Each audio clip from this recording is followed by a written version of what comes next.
कभी कभी ज़िंदगी में कुछ फ़ैसले ऐसे होते हैं जो इंसान खुद नहीं लेता। किस्मत उनसे वो फ़ैसला करवा देती है।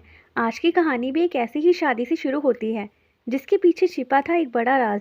ये कहानी है विक्रांत और सरगुन की। एक ऐसा रिश्ता जो शुरुआत में मजबूरी था लेकिन धीरे धीरे वही रिश्ता बन गया ज़िंदगी का सबसे मजबूत बंधन।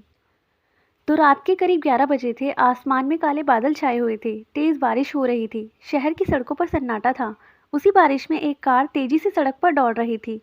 कार के अंदर बैठा था विक्रांत मल्होत्रा, शहर का सबसे बड़ा बिजनेस टाइकून। सूट पहने, चेहरे पर सख्त भाव और आंखों में अजीब सा दर्द। विक्रांत फ़ोन पर किसी से बात कर रहा था। मैंने कहा ना, ये शादी सिर्फ एक समझौता है। फ़ोन की दूसरी तरफ से आवाज़ आई, लेकिन सर, लड़की को कुछ पता है? विक्रांत कुछ सेकंड चुप रहा, फिर बोला, उसे सच जानने की ज़रूरत नहीं है।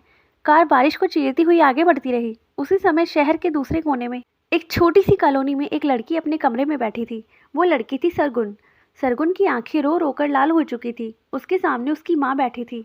माँ ने धीरे से बोला, बेटा, ये शादी हमें हमारे परिवार को बचा सकती है। सरगुन की आवाज़ कांप रही थी। लेकिन मम्मी, मैं उस इंसान को जानती भी नहीं। माँ ने उसका हाथ पकड़ा। वो बहुत अच्छा इंसान है। सरगुन के दिल में डर था, लेकिन हालात ऐसे थे कि उसे हाँ कहना ही पड़ा। अगले दिन शहर के सबसे बड़े होटल में एक भव्य शादी हो रही थी। लेकिन अजीब बात ये थी, शादी में ज़्यादा मेहमान नहीं थे। सब कुछ बहुत जल्दी और चुपचाप हो रहा था। स्टेज पर खड़े थे विक्रांत और सरगुन। दोनों ने एक दूसरे को पहली बार ठीक से देखा। सरगुन के दिल में हजार सवाल थे। ये आदमी कौन है? इसने मुझसे शादी क्यों की? विक्रांत के चेहरे पर कोई भाव नहीं था, मानो ये शादी उसके लिए सिर्फ एक औपचारिकता हो। कुछ ही देर में पंडित जी ने कहा, अब आप दोनों पति पत्नी हैं। सरगुन की जिंदगी उस पल बदल चुकी थी। शाम को सरगुन पहली बार विक्रांत के बड़े से बंगले में पहुंची। बंगला इतना बड़ा था कि उसमें दर्जनों कमरे थे। लेकिन अजीब बात ये थी, वहाँ बहुत सन्नाटा था, जैसे उस घर में कोई रहता ही नहीं। विक्रांत ने नौकरों से कहा, सरगुन मैडम का ख्याल रखना। फिर वो सरगुन की तरफ मुड़ा। उसकी आवाज़ ठंडी थी। ये शादी सिर्फ नाम की है। सरगुन चौंक गई। मतलब? विक्रांत ने साफ शब्दों में कहा, हम दोनों अपनी अपनी ज़िंदगी जिएंगे। सरगुन के दिल को जैसे किसी ने चोट पहुंचाई हो, लेकिन उसने कुछ नहीं कहा। वो चुपचाप अपने कमरे में चली गई। रात को करीब 2 बजे सरगुन को अचानक नींद खुली। उसे लगा जैसे घर में कोई आवाज़ आई है। वो धीरे धीरे कमरे से बाहर निकली। कॉरिडोर में हल्की रोशनी थी। तभी उसने देखा विक्रांत फ़ोन पर बहुत गुस्से में बात कर रहा था। वो कह रहा था, मैंने कहा ना, कोई मेरी पत्नी को हाथ नहीं लगाएगा। सरगुन ये सुनकर रुक गई। उसके दिल में सवाल उठा, कौन कौन मुझे नुकसान पहुंचाना चाहता है? और सबसे बड़ा सवाल, विक्रांत आखिर किससे लड़ रहा था? सरगुन को अभी पता ही नहीं था, लेकिन उसकी ये शादी उसे एक ऐसे राज में ले जाने वाली थी जहां धोखा, दुश्मनी और खतरनाक साजिश छुपी थी। और बहुत जल्द किसी की नज़र सरगुन पर पड़ने वाली थी। उस रात जब सरगुन ने विक्रांत को फ़ोन पर गुस्से में कहते सुना, कोई मेरी पत्नी को हाथ नहीं लगाएगा, तो उसके दिल में डर बैठ गया। सरगुन धीरे धीरे अपने कमरे में वापस चली गई। लेकिन अब उसकी नींद पूरी तरह उड़ चुकी थी। उसके मन में एक ही सवाल घूम रहा था, मेरी जान को खतरा क्यों है? अगली सुबह बंगले में हल्की धूप फैल चुकी थी। सरगुन बालकनी में खड़ी बाहर देख रही थी। इतना बड़ा घर, लेकिन अंदर अजीब सा सन्नाटा। तभी पीछे से आवाज़ आई, गुड मॉर्निंग। सरगुन मुड़ी। विक्रांत खड़ा था, सूट पहने, हमेशा की तरह शांत और गंभीर। सरगुन ने हिम्मत करके पूछा, कल रात आप किससे बात कर रहे थे? विक्रांत कुछ सेकंड चुप रहा, फिर बोला, तुम्हें इन सब बातों से दूर रहना चाहिए। सरगुन को उसका जवाब बिल्कुल पसंद नहीं आया। लेकिन मैं आपकी पत्नी हूँ, विक्रांत ने ठंडी आवाज़ में कहा, बस नाम की। ये सुनकर सरगुन का दिल टूट गया। दोपहर को सरगुन अकेली बाहर गार्डन में टहल रही थी। बंगले का गार्डन बहुत बड़ा था। चारों तरफ हरे पेड़, फूलों की खुशबू और हल्की हवा। लेकिन अचानक उसे लगा कोई उसे देख रहा है। सरगुन ने पीछे मुड़कर देखा। गार्डन के कोने में एक आदमी खड़ा था, काले कपड़े, चेहरे पर अजीब मुस्कान। सरगुन डर गई। आप कौन हैं? वो आदमी धीरे धीरे उसकी तरफ बढ़ने लगा। तो तुम हो विक्रांत की नई पत्नी। सरगुन का दिल जोर जोर से धड़कने लगा, दूर रहो मुझसे। लेकिन वो आदमी हंसने लगा, तुम्हें पता भी है तुमने किससे शादी की है? अचानक वो आदमी सरगुन का हाथ पकड़ने की कोशिश करता है। सरगुन जोर से चिल्लाती है, बचाओ। उसी वक्त पीछे से एक आवाज़ गूंजती है, उससे दूर हटो। वो आवाज़ थी विक्रांत की। विक्रांत गुस्से से उस आदमी की तरफ बढ़ा। उसकी आंखों में एक ऐसा गुस्सा था जैसे वो किसी को मार भी सकता है। वो आदमी मुस्कुराया, लगता है तुम्हें अपनी पत्नी से बहुत प्यार है। विक्रांत ने उसका कॉलर पकड़ लिया, अगर तुमने सरगुन को दोबारा छुआ तो मैं तुम्हें जिंदा नहीं छोड़ूंगा। उस आदमी ने ठंडी हंसी हंसी, ये तो बस शुरुआत है विक्रांत, और वो भाग गया। सरगुन अभी भी डर से काँप रही थी। विक्रांत उसके पास आया। तुम ठीक हो? सरगुन की आंखों में गुस्सा था। अब तो मुझे सच बताइए। विक्रांत कुछ पल चुप रहा, फिर धीरे से बोला, मेरे बहुत दुश्मन हैं और अब तुम भी उनके निशाने पर हो। सरगुन हैरान रह गई। तो आपने मुझसे शादी क्यों की? विक्रांत ने उसकी आंखों में देखते हुए कहा। क्योंकि तुम्हें बचाने का यही एक तरीका था। सरगुन को अभी भी समझ नहीं आ रहा था कि उसकी ज़िंदगी किस उस तूफान में फंस चुकी है, लेकिन असली सच्चाई तो अभी बाकी थी, क्योंकि जल्दी उसे पता चलने वाला था कि विक्रांत का सबसे बड़ा दुश्मन कौन है, और वो दुश्मन सरगुन को हर कीमत पर ख़त्म करना चाहता था। कभी कभी किसी इंसान का अतीत इतना खतरनाक होता है कि वो अपने करीब आने वाले हर इंसान को खतरे में डाल देता है, और विक्रांत की ज़िंदगी भी कुछ ऐसी ही थी। सरगुन अभी भी गार्डन में खड़ी थी। उसका दिल तेज धड़क रहा था। उसने धीरे से पूछा, वो आदमी कौन था? विक्रांत कुछ सेकंड चुप रहा, फिर बोला, मेरा दुश्मन। सरगुन ने गुस्से में कहा, आपके दुश्मन मुझे क्यों मारना चाहते हैं? विक्रांत ने गहरी सांस ली, क्योंकि अब तुम मेरी पत्नी हो। विक्रांत सरगुन को लेकर बंगले के अंदर आया। दोनों लिविंग रूम में बैठे थे। कमरे में हल्की रोशनी थी। बाहर बारिश शुरू हो चुकी थी। विक्रांत ने पहली बार शांत आवाज में कहा, तुम्हें मेरा अतीत जानना चाहिए। सरगुन ध्यान से उसकी बात सुनने लगी। 5 साल पहले मेरे बड़े भाई आर्यन की हत्या हो गई थी। सरगुन चौंक गई। क्या? विक्रांत की आंखों में दर्द था। वो एक बिजनेस डील के कारण हुआ था। कुछ लोगों ने हमारे परिवार को ख़त्म करने की कसम खाई थी। सरगुन धीरे से बोली, और वो लोग अभी भी जिंदा हैं? विक्रांत की आवाज़ सख्त हो गई। हाँ, और वो अभी भी मेरे पीछे है। सरगुन ने पूछा, लेकिन मुझसे शादी क्यों की? विक्रांत कुछ पल उसे देखता रहा, फिर बोला, क्योंकि तुम खतरे में थी। सरगुन हैरान रह गई। मैं? विक्रांत ने सर हिलाया। तुम्हारे पिता का बिजनेस भी उसी केस से जुड़ा है। मेरे दुश्मनों को लगा अगर वो तुम्हें नुकसान पहुंचाएंगे तो मैं टूट जाऊंगा। सरगुन को समझ नहीं आ रहा था क्या कहे। उसने धीरे से कहा, तो आपने मुझसे शादी करके मुझे बचाने की कोशिश की? विक्रांत बोला, हाँ। कुछ दिनों बाद सरगुन धीरे धीरे इस नए घर में ढलने लगी, लेकिन अब उसके मन में विक्रांत के लिए गुस्सा कम होने लगा था, क्योंकि उसे समझ आ गया था विक्रांत उतना ठंडा इंसान नहीं था जितना वो दिखता था। एक शाम सरगुन बालकनी में खड़ी बारिश देख रही थी। तभी विक्रांत उसके पास आया। दोनों कुछ देर चुप रहे। फिर सरगुन बोली, आप हमेशा इतना चुप क्यों रहते हो? विक्रांत हल्का सा मुस्कुराया, क्योंकि अगर मैं ज़्यादा बोलूँगा तो शायद अपने दिल की बात भी कह दूँगा। सरगुन ने पहली बार उसे ध्यान से देखा। उसकी आंखों में दर्द था, लेकिन कहीं ना कहीं एक नरमी भी थी। उसी रात शहर के एक अंधेरे गोदाम में कुछ लोग बैठे थे। उनके बीच वही आदमी था जो सरगुन पर हमला करने आया था। उसके सामने एक और आदमी बैठा था। उसकी आंखों में खतरनाक चमक थी। उसने पूछा, तो विक्रांत की पत्नी कैसी है? वो आदमी हंस पड़ा, बहुत खूबसूरत। उस आदमी ने ठंडी आवाज़ में कहा, अच्छा है, क्योंकि अब हमारा अगला निशाना वही है। उसी रात शहर के एक अंधेरे गोदाम में कुछ लोग बैठे थे। उनके बीच वही आदमी था जो सरगुन पर हमला करने आया था। उसके सामने एक और आदमी बैठा था। उसकी आंखों में खतरनाक चमक थी। सरगुन को अभी पता नहीं था कि उसके ऊपर आने वाला खतरा पहले से भी ज़्यादा बड़ा है, और जल्दी ही वो खुद को एक ऐसी साजिश के बीच पाएगी जहाँ से बच निकलना आसान नहीं होगा। कभी कभी इंसान को यह पता ही नहीं होता कि उसकी ज़िंदगी में आने वाला तूफान कितने करीब है। सरगुन को भी अभी तक यह एहसास नहीं था कि विक्रांत के दुश्मन अब उसके पीछे पड़ चुके हैं। उस दिन शाम बहुत खूबसूरत थी। आसमान में हल्की गुलाबी रोशनी फैली हुई थी। सरगुन बंगले के गार्डन में बैठी थी। उसके हाथ में एक किताब थी, लेकिन उसका ध्यान कहीं और था। वो सोच रही थी, विक्रांत सच में कैसा इंसान है। पहले उसे लगता था कि विक्रांत बहुत घमंडी है, लेकिन पिछले कुछ दिनों में उसने महसूस किया विक्रांत अंदर से उतना कठोर नहीं है। तभी पीछे से आवाज़ आई, तुम यहाँ अकेली क्या कर रही हो? सरगुन मुड़ी। विक्रांत खड़ा था। सरगुन हल्का सा मुस्कुराई, बस हवा लेने आई थी। विक्रांत ने आसपास देखा, फिर बोला, अकेले मत रहा करो। सरगुन ने मजाक में कहा, क्यों? क्या मुझे कोई उठा ले जाएगा? विक्रांत की आंखें अचानक गंभीर हो गई। मजाक मत करो। उसकी आवाज़ में चिंता साफ थी। उसी समय शहर के एक सुनसान गोदाम में कुछ लोग एक टेबल के आसपास बैठे थे। उनके बीच बैठा था राघव, विक्रांत का सबसे खतरनाक दुश्मन। राघव सिगार पीते हुए बोला, विक्रांत को तोड़ने का सिर्फ एक ही तरीका है। एक आदमी ने पूछा, क्या? राघव मुस्कुराया, उसकी पत्नी। उसने टेबल पर सरगुन की फ़ोटो फेंक दी, उसे उठा लो। अगली सुबह सरगुन शॉपिंग के लिए बाहर गई। उसके साथ ड्राइवर था। शहर की सड़कें भीड़ से भरी थी। सब कुछ सामान्य लग रहा था, लेकिन अचानक एक काली वैन उनकी कार के सामने आकर रुक गई। 4 नकाबपोश आदमी बाहर आए। ड्राइवर कुछ समझ पाता उससे पहले उन्होंने उसे धक्का देकर गिरा दिया। सरगुन घबरा गई। तुम लोग कौन हो? लेकिन उन लोगों ने उसे पकड़ लिया। सरगुन जोर जोर से चिल्लाने लगी, मदद करो। कुछ ही सेकंड में उसे वैन में डाल दिया गया और गाड़ी तेजी से निकल गई। करीब 1 घंटे बाद विक्रांत अपने ऑफिस में बैठा था, तभी उसका फ़ोन बजा। फ़ोन ड्राइवर का था। सर, मैडम को कुछ लोग उठा ले गए। ये सुनते ही विक्रांत का चेहरा बदल गया। उसकी आंखों में खतरनाक गुस्सा आ गया। उसने धीरे से कहा, किसने किया? ड्राइवर बोला, सर, शायद राघव के लोग। विक्रांत की मुट्ठी कस गई। उसने ठंडी आवाज़ में कहा, राघव ने बहुत बड़ी गलती कर दी। उधर सरगुन को एक अंधेरे कमरे में बंद कर दिया गया था। उसके हाथ बांध दिए गए थे। उसका दिल डर से ज़ोर ज़ोर से धड़क रहा था। तभी दरवाज़ा खुला। अंदर आया राघव।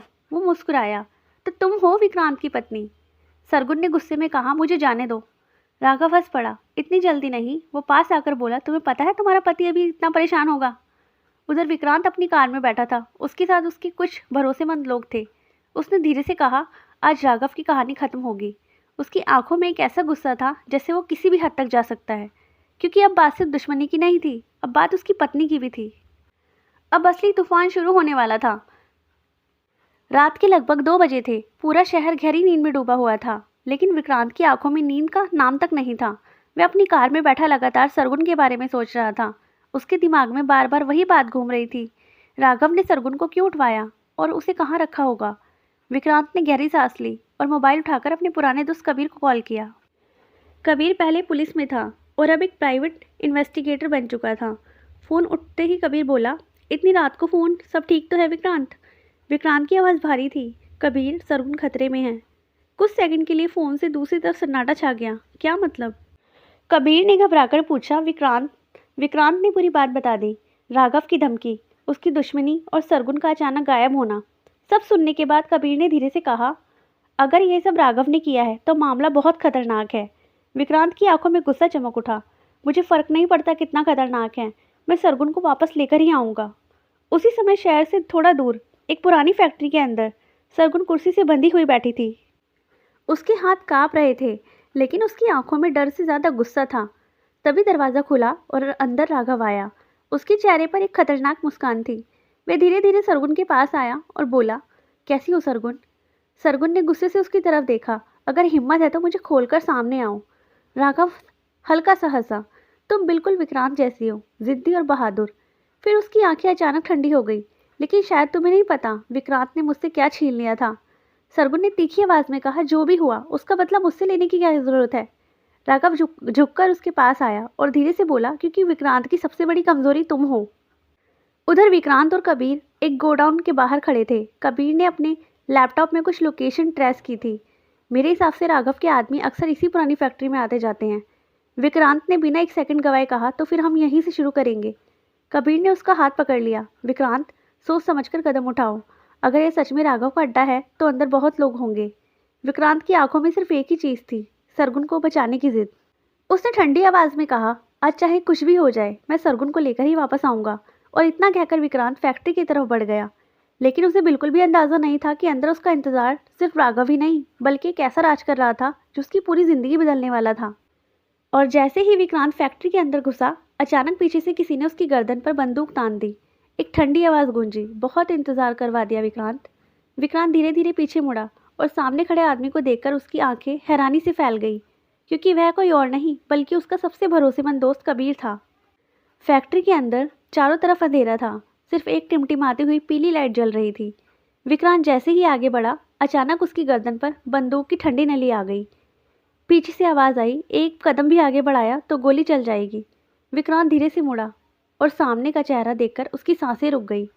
कबीर वही था, उसका सबसे भरोसेमंद दोस्त। लेकिन आज उसकी आंखों में दोस्ती नहीं, एक अजीब ठंडापन था। विक्रांत की आवाज़ काँप गई। ये क्या कर रहे हो कबीर?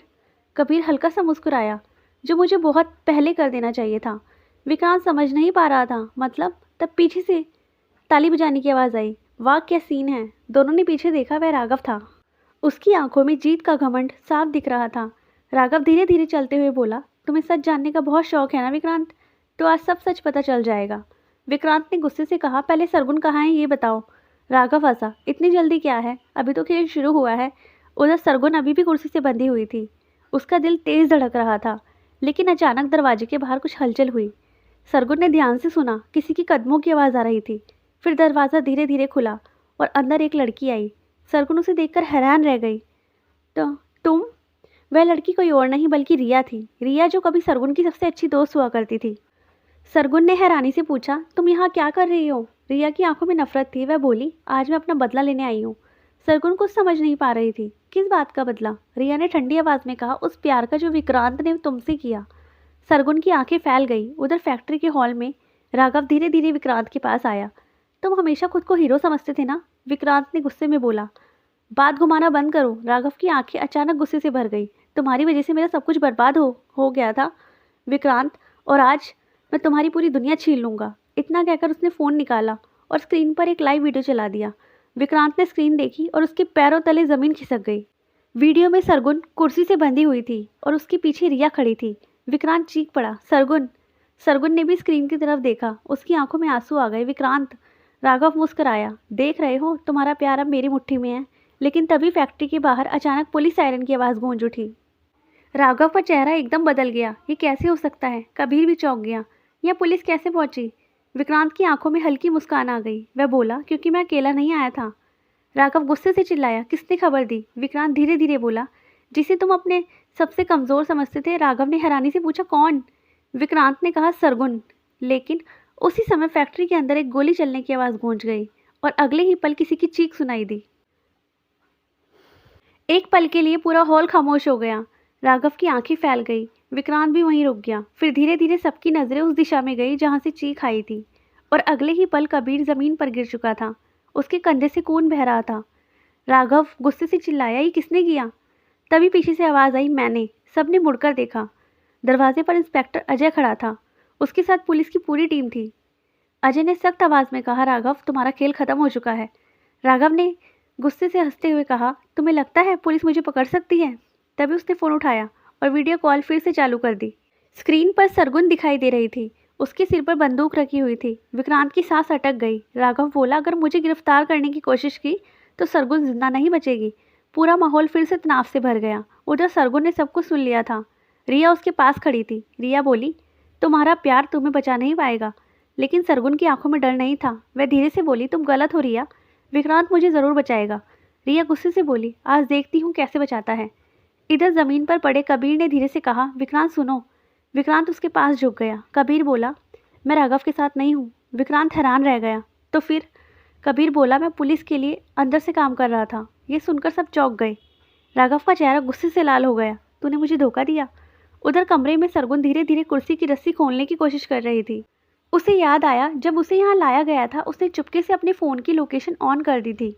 यही वजह थी कि पुलिस यहाँ तक पहुँच पाई। लेकिन अभी भी खतरा ख़त्म नहीं हुआ था। फैक्ट्री में राघव पागलों की तरह हंस रहा था। तुम लोग मुझे नहीं रोक सकते। उसने अपने आदमियों को इशारा किया। अचानक चारों तरफ से बंदूक तान दी गई। अजय चिल्लाया, हथियार नीचे रखो। राघव बोला, पहले सरगुन की लाश देखने के लिए तैयार हो जाओ। रिया सरगुन को घूर रही थी। तुम्हें पता है, विक्रांत पहले मुझसे प्यार करता था। सरगुन चौंक गई। रिया बोली, लेकिन उसने मुझे छोड़कर तुम्हें चुन लिया। उसकी आंखों में आंसू आ गए। आज मैं वही दर्द उसे महसूस करवाऊंगी। सरगुन ने अचानक जोर से कुर्सी गिरा दी। रिया चौंक गई। इसी मौके का फ़ायदा उठाकर सरगुन भागने लगी। रिया चिल्लाई, रुको! लेकिन तब तक सरगुन दरवाजे की तरफ दौड़ चुकी थी। फैक्ट्री में विक्रांत ने सब सुन लिया। उसने अजय से कहा, मुझे वहाँ जाना होगा। अजय बोला, ये बहुत खतरनाक है। विक्रांत बोला, वो मेरी पत्नी है। और बिना इंतज़ार किए वह बाहर भाग गया। उधर सरगुन अंधेरे गलियारे में भाग रही थी। पीछे से रिया उसके पीछे दौड़ रही थी। अचानक सरगुन का पैर फिसल गया। वह ज़मीन पर गिर पड़ी। रिया धीरे धीरे उसके पास आई। उसने बंदूक उठाई। अब खत्म। रिया गोली चलाने ही वाली थी, तभी पीछे से किसी ने उसे धक्का दिया। रिया ज़मीन पर गिर गई। सरगुन ने पीछे देखा। विक्रांत वहाँ पहुँच चुका था। सरगुन की आंखों में आंसू आ गए। विक्रांत! लेकिन तभी राघव भी वहाँ पहुँच गया। उसके हाथ में बंदूक थी। वह हंसते हुए बोला, वाह, पूरा परिवार इकट्ठा हो गया। विक्रांत ने गुस्से से कहा, खेल खत्म हो गया राघव। राघव बोला, अभी नहीं। राघव बोला, तुम अभी भी नहीं समझ रहे विक्रांत। मैं सिर्फ एक मोहरा हूँ। विक्रांत चौंक गया। मतलब? राघव मुस्कुराया। असल खेल किसी और ने शुरू किया था। अचानक पीछे से एक आवाज़ आई, और वो मैं हूँ। सबने मुड़कर देखा और जो चेहरा सामने था उसे देखकर विक्रांत और सरगुन दोनों के होश उड़ गए, क्योंकि वहाँ खड़ा था विक्रांत का बड़ा भाई आर्यन। आर्यन मुस्कुराया। कहानी अभी शुरू हुई है। आर्यन को सामने देखकर विक्रांत की आंखें फैल गई। भाई, आप? सरगुन भी हैरान थी। विक्रांत धीरे से बोला, ये सब आपने किया है? आर्यन हल्का सा मुस्कुराया। हाँ विक्रांत, ये पूरा खेल मेरा ही है। कमरे में सन्नाटा छा गया। विक्रांत गुस्से से बोला, लेकिन क्यों? आर्यन की आंखें अचानक ठंडी हो गई। क्योंकि तुमने मुझसे सब कुछ छीन लिया। आर्यन बोला, पापा का बिजनेस, घर और लोगों का भरोसा, सब तुम्हें मिल गया। विक्रांत बोला, ये सच नहीं है भाई। लेकिन आर्यन चिल्लाया, सच यही है। उसने बंदूक सरगुन की तरफ कर दी। और आज मैं तुम्हारी सबसे बड़ी ताकत छीन लूंगा। सरगुन आगे बढ़ी। वह बोली, अगर तुम्हें बदला लेना है तो मुझसे लो। विक्रांत चिल्लाया, नहीं सरगुन। लेकिन सरगुन शांत थी, क्योंकि विक्रांत को चोट पहुंचाने का सबसे आसान तरीका मैं ही हूँ। आर्यन कुछ पल उसे देखता रहा, फिर मुस्कुराया, तुम सच में बहुत बहादुर हो। अचानक गोली चली, लेकिन इस बार गोली आर्यन को नहीं लगी, गोली दीवार में लगी, क्योंकि पुलिस वहां पहुंच चुकी थी।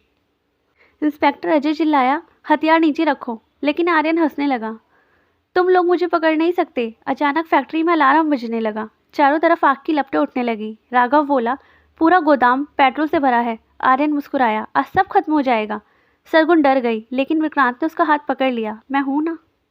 चारों तरफ धुआं फैल चुका था। लोग बाहर भाग रहे थे। सरगुन खांसने लगी।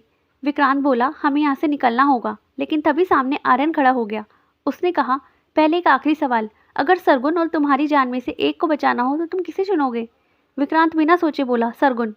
सरगुन की आंखों में आंसू आ गए। विक्रांत बोला, मेरी जिंदगी की कीमत ही क्या अगर वो मेरे साथ ना हो। कुछ पल के लिए आर्यन चुप हो गया। शायद उसके अंदर भी इंसानियत बाकी थी।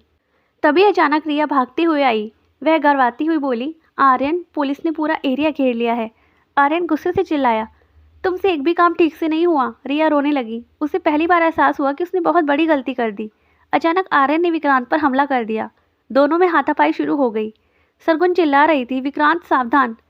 आग और धुएं के बीच दोनों भाई लड़ रहे थे। आखिरकार विक्रांत ने आर्यन को जमीन पर गिरा दिया। विक्रांत ने बंदूक उठाई, लेकिन उसने गोली नहीं चलाई। वह बोला, आप मेरे भाई हैं, दुश्मन नहीं। आर्यन की आंखों में आंसू आ गए। उसी समय पुलिस वहां पहुंच गई। इंस्पेक्टर अजय ने आर्यन को गिरफ्तार कर लिया। आग के बीच विक्रांत और सरगुन एक दूसरे को देख रहे थे। सरगुन बोली, सब खत्म हो गया। लेकिन विक्रांत धीरे से बोला, नहीं सरगुन, अभी असली कहानी शुरू हुई है। क्योंकि दूर खड़ा कोई आदमी ये सब देख रहा था और उसके फ़ोन पर एक मैसेज आया, प्लान फेज 2 शुरू करो। फैक्ट्री की आग बुझ चुकी थी। पुलिस आर्यन को लेकर जा चुकी थी। सरगुन ने राहत की सांस ली। लेकिन विक्रांत की नज़र दूर खड़े एक आदमी पर थी। वह आदमी फ़ोन पर बात कर रहा था। हाँ, पहला प्लान फेल हो गया, लेकिन असली खेल अब शुरू होगा। विक्रांत को लगा जैसे उसने यह आवाज़ पहले भी सुनी है। घर पहुंचते ही सरगुन ने पूछा, विक्रांत, क्या सच में सब खत्म हो गया? विक्रांत कुछ पल चुप रहा, फिर बोला, नहीं सरगुन, मुझे लगता है कोई और भी है जो हमें बर्बाद करना चाहता है। सरगुन डर गई। कौन? विक्रांत बोला, अभी मुझे नहीं पता, लेकिन मैं पता लगा कर रहूँगा। उधर जेल में आर्यन अकेला बैठा था। तभी एक पुलिस वाला उसके पास आया। उसने धीरे से कहा, आपके लिए एक मैसेज है। आर्यन चौंक गया। कागज पर सिर्फ एक लाइन लिखी थी, खेल अभी खत्म नहीं हुआ। आर्यन समझ गया, कोई और भी इस खेल में शामिल है। रात को सरगुन सो नहीं पा रही थी। उसे बार बार वही आग और गोली की आवाज़ याद आ रही थी। तभी अचानक फ़ोन बजा। अनजान नंबर था। सरगुन ने कॉल उठाई। दूसरी तरफ से धीमी आवाज़ आई, तुम्हें लगता है तुम सुरक्षित हो? सरगुन डर गई, कौन हो तुम? लेकिन कॉल कट गई। अगले दिन विक्रांत और सरगुन कार में ही कहीं जा रहे थे। अचानक एक ट्रक तेज़ रफ्तार से उनकी कार की तरफ आया। विक्रांत ने तुरंत कार मोड़ दी। कार सड़क से नीचे जा गिरी। सरगुन चीख पड़ी, लेकिन सौभाग्य से दोनों बच गए। विक्रांत समझ गया, यह सिर्फ हादसा नहीं था। घर लौटकर विक्रांत ने अपने पिता की पुरानी फाइलें निकालनी शुरू की। उसे एक पुरानी तस्वीर मिली। तस्वीर में उसके पिता के साथ एक आदमी खड़ा था। सरगुन ने पूछा, ये कौन है? विक्रांत बोला, मुझे नहीं पता। लेकिन उसके दिल में एक अजीब सा डर बैठ गया। उधर रिया बहुत बहुत पछता रही थी। उसे समझ आ गया था कि उसने गलत लोगों का साथ दिया। वह सीधे विक्रांत के घर पहुंची। सरगुन उसे देखकर चौंक गई। रिया बोली, मुझे माफ़ कर दो, मैं तुम्हें सच बताने आई हूँ। रिया बोली, आर्यन इस खेल का असली मास्टरमाइंड नहीं था। विक्रांत हैरान रह गया, तो फिर कौन है? रिया ने धीरे से कहा, वो आदमी जिसने तुम्हारे पिता को भी धोखा दिया था। विक्रांत का दिल ज़ोर ज़ोर से धड़कने लगा। नाम बताओ। रिया बोली, विक्रम मल्होत्रा। विक्रम मल्होत्रा यह वही आदमी था जो कभी विक्रांत के पिता का बिजनेस पार्टनर था, लेकिन एक दिन अचानक गायब हो गया और उसी दिन से सब कुछ बदल गया। विक्रांत समझ गया, यह दुश्मनी बहुत पुरानी है।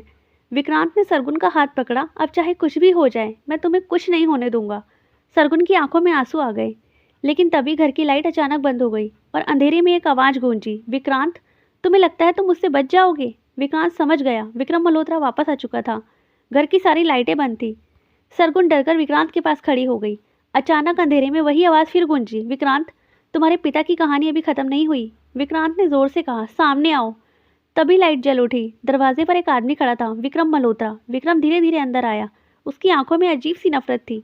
वह बोला, तुम्हारे पिता ने मुझे धोखा दिया था। विक्रांत गुस्से में बोला, मेरे पिता कभी धोखा नहीं दे सकते। विक्रम हंस पड़ा, तुम सच नहीं जानते। विक्रम ने एक फाइल मेज पर फेंक दी। ये पढ़ो। विक्रांत ने फाइल खोली। उसमें पुराने बिजनेस के कागज़ थे। सरगुन ने धीरे से पूछा, इसका मतलब? विक्रम बोला, तुम्हारे पिता ने मेरा पूरा बिजनेस अपने नाम कर लिया था। विक्रांत का दिल जोर से धड़कने लगा। सरगुन ने कागज़ को ध्यान से देखा। फिर वह बोली, ये कागज़ नकली है। विक्रम चौंक गया। क्या मतलब? सरगुन बोली, इसकी तारीख और साइन मैच नहीं कर रहे। विक्रांत भी समझ गया, कोई विक्रम को भड़का रहा था। तभी दरवाजे से आवाज़ आई और वो मैं था। सबने मुड़कर देखा, वह था कबीर। सरगुन हैरान रह गई। कबीर तुम? कबीर मुस्कुराया। हाँ, असली खेल तो मैंने शुरू किया था। कबीर बोला, तुम्हारे पिता की वजह से मेरे पिता की नौकरी चली गई थी। हम बर्बाद हो गए थे, इसीलिए मैंने सबको एक दूसरे के खिलाफ कर दिया। विक्रांत गुस्से से बोला, तुम पागल हो गए हो। अचानक कबीर ने बंदूक निकाल ली। उसने सरगुन पर बंदूक तान दी। आज सब खत्म होगा। सरगुन डर गई, लेकिन उसी पल विक्रांत उसके सामने आ गया। कबीर गोली चलाने ही वाला था, तभी विक्रम ने उसका हाथ पकड़ लिया। विक्रम बोला, बस करो, मैंने बहुत नफरत देख ली। कबीर चिल्लाया, तुम भी कमज़ोर हो गए। लेकिन पुलिस वहां पहुंच चुकी थी। इंस्पेक्टर अजय ने कबीर को गिरफ्तार कर लिया। विक्रम ज़मीन पर बैठ गया। उसकी आंखों में पछतावा था। वह बोला, मैं गलत था। विक्रांत ने उसे उठाया। अभी भी देर नहीं हुई। कुछ महीनों बाद विक्रांत और सरगुन उसी जगह खड़े थे जहां पहली बार मिले थे। हवा धीरे धीरे चल रही थी। सरगुन मुस्कुराई, इतना सब होने के बाद भी हम साथ हैं। विक्रांत ने उसका हाथ पकड़ा, क्योंकि हमारा प्यार सच्चा है। सरगुन बोली, अब कोई डर नहीं लगता। विक्रांत मुस्कुराया, क्योंकि अब हमारी कहानी लड़ाई की नहीं, प्यार की कहानी है। और वहीं से शुरू हुई विक्रांत और सरगुन की नई जिंदगी। तो यहीं पर इस कहानी का एंड होता है। Thank you.